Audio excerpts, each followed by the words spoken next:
Hello everyone. Today I am going to discuss a previous year question of JEST 2024. This is also a question of thermodynamics that says the ratio of the molar specific heat of an ideal gas is gamma equals to Cp by Cv equals to 3 by 2. That is given. It undergoes a reversible isothermal expansion in which its volume doubles. Next, it undergoes a reversible isochoric process such that the change in entropy of the second process is equal to the change in entropy of the first process. What is the ratio of the final temperature to initial temperature? So here is given about two processes. The first process is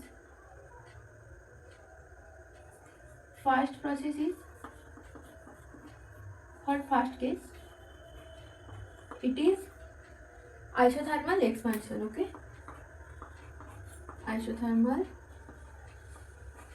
expansion.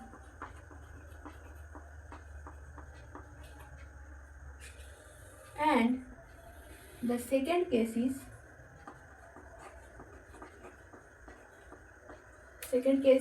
isochoric process. Second case is for isochoric process.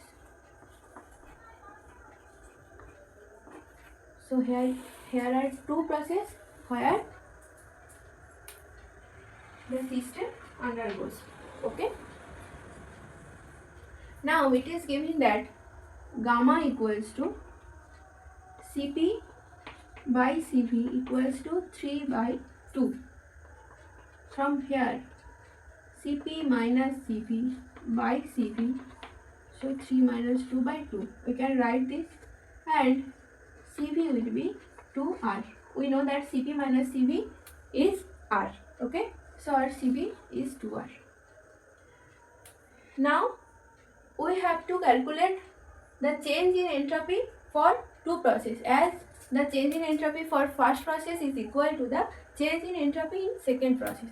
So first case is isothermal expansion, that is T constant. From second law of thermodynamics, we can write that TdS equals to du plus P dV. Okay, du will be Cv dt plus P dV. Now look, this is isothermal expansion and here T is constant, so dt will be 0.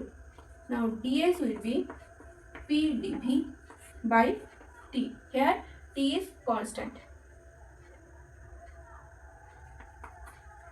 Upon integration, we can write that delta S equals to P dV by T V1 to V2. Now look that in isothermal expansion its volume doubles, so V2 is to V1.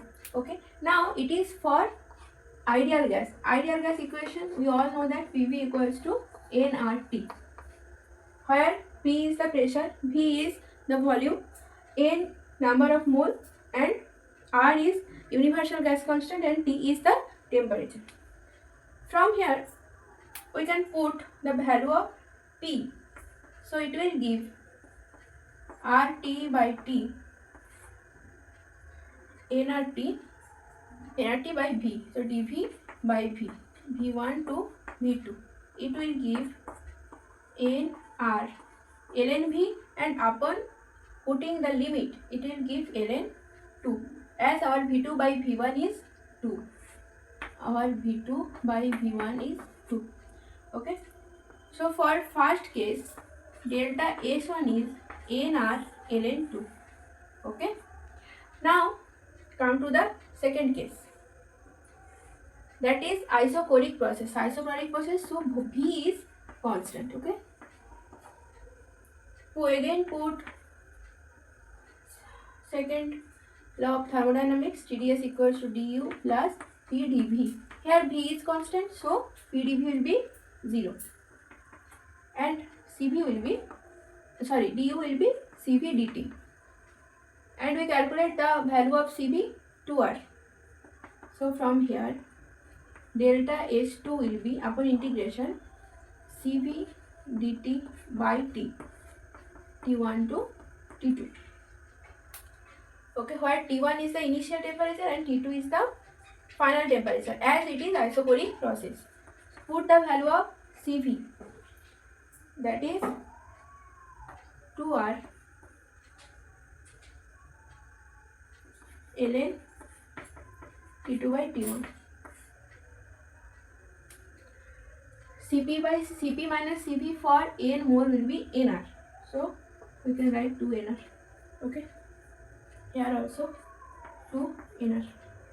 Now look at the condition, that is the change in entropy of the second process is equal to the change in entropy of the first process. So delta S1 is equals to delta S2. What is delta S1? nR ln2 equals to delta S2 2 nR ln T2 by T1. And we have to calculate the ratio of the final temperature to the initial temperature. So we have to calculate T2 by T1 here. Okay. So nR cancel out. So ln T2 by T1 equals to half ln 2. So T2 by T1 will be root 2. So the ratio of the final temperature to the initial temperature is root 2. So option A is the correct answer. Thank you.